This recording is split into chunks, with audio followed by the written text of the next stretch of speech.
পরম প্রেমময় শ্রী শ্রী ঠাকুরকে আমার শতকোটি প্রণাম। আজকের আলোচনার বিষয়টি প্রেতলোক নিয়ে।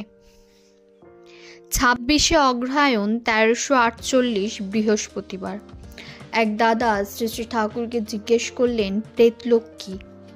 শ্রী শ্রী ঠাকুর বললেন, আমার মনে হয় মানুষ মরে গেলেও বেঁচে থাকে এবং সেই অবস্থাকে প্রেতলোক বলে।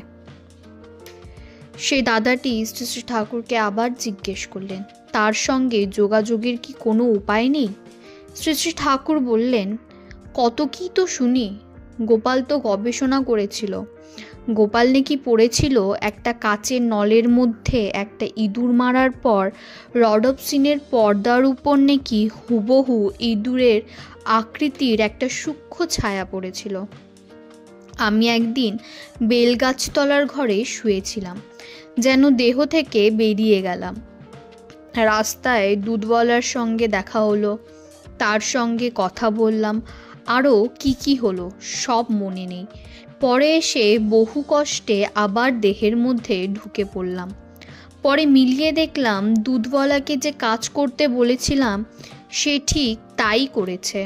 একলা দেখলে তো হয় না, স্বপ্ন দেখার মতো হয়। স্বপ্ন একজনের ব্যক্তিগত বোধ।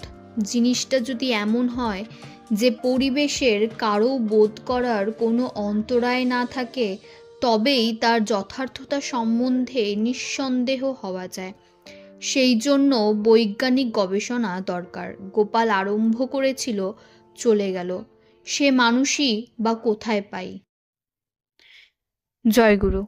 সবাই ভালো থাকবেন, সুস্থ থাকবেন, আনন্দে থাকবেন।